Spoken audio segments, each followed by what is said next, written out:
Hello everyone, welcome back to Siddhant scholar study point. Myself Nandita Jain.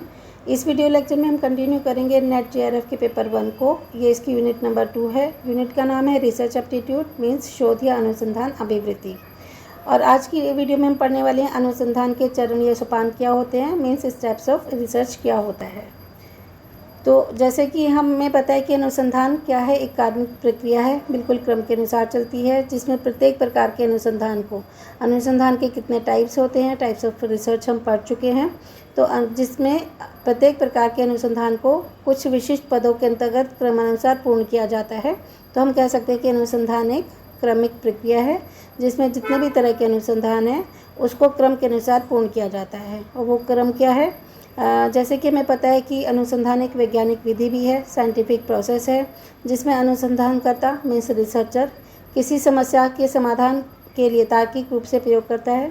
तो जो researcher होता है तो वो किसी प्रॉब्लम को चूज़ करता है जिस पर वो रिसर्च करने वाला है, तो उसके लिए वो समाधान प्रस्तुत करता है और उस समाधान के लिए वो तार्किक रूप से इस विधि को, वैज्ञानिक विधि है जो अनुसंधान की, उसको प्रयोग करता है। यद्यपि अनुसंधान प्रक्रिया के चरणों के संबंध में जो विभिन्न विद्वान हैं ना, उनमें मतभेद है, लेकिन तब भी हम इसे निम्न तरीके से व्यक्त कर सकते हैं। हम कह सकते हैं कि अनुसंधान या शोध के टोटल 8 चरण होते हैं, 8 स्टेप्स होते हैं, जिसे एक एक करके हम पढ़ लेते हैं।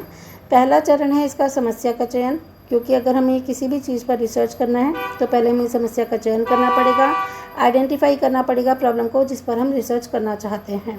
दूसरा है परिकल्पनाओं का निर्माण मीन्स मेकिंग ऑफ हाइपोथेसिस, कि हमें परिकल्पना का निर्माण करना होगा, वो क्या है इसे हम डिटेल में भी पढ़ेंगे। थर्ड स्टेप है इसका शोध प्रारूप या शोध अभिकल्प का विकास means development of research design, ये हमें थर्ड नंबर पे लेना है।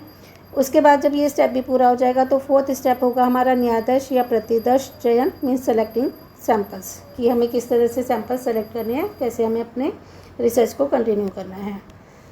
नेक्स्ट स्टेप है हमारा अनुसंधान प्रस्ताव लेखन means writing a research proposal. जब ये हमारा ये प्रतिदर्श का चयन हो जाता है, फिर हम रिसर्च प्रपोजल करते हैं, अनुसंधान प्रस्ताव लेखन लिखते हैं।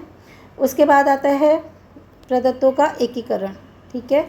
तो जो भी हमारे डाटास हैं उसका हम कलेक्शन करते हैं, तो प्रदत्तों का एकीकरण मीन्स कलेक्शन ऑफ डाटा, ये हमारा नेक्स्ट स्टेप होता है। उसका नेक्स्ट स्टेप होता है हमारा प्रदत्तों का संस्करण और विश्लेषण।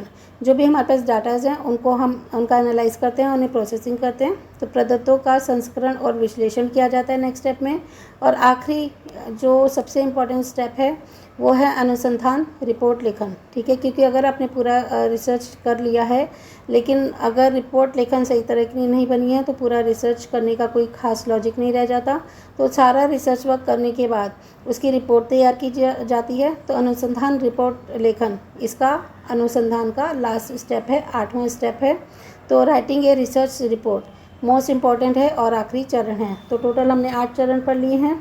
कौन कौन से? सबसे पहले समस्या का चयन किया जाता है, फिर परिकल्पनाओं का निर्माण किया जाता है, फिर शोध प्रारूप या शोध अभिकल्प का विकास किया जाता है, फिर न्यायाधीश या प्रतिदर्श चयन किया जाता है। उसके बाद अनुसंधान प्रस्ताव लेखन लिखा जाता है, प्रदत्तों का एकीकरण किया जाता है, प्रदत्तों का संस्करण और विश्लेषण किया जाता है, और इसके बाद अनुसंधान रिपोर्ट लेखन होता है। तो ये तो हमने पढ़े कि टोटल 8 स्टेप्स होते हैं। अब इनको हर एक प्रत्येक चरण को, प्रत्येक स्टेप को हम बहुत डिटेल में, बहुत अच्छी तरीके से समझेंगे। तो वो हम करेंगे नेक्स्ट वीडियो में, और नेक्स्ट वीडियो बहुत ही जल्दी आपके सामने आ जाएगी। चलिए मिलते हैं नेक्स्ट वीडियो में। Thanks for watching.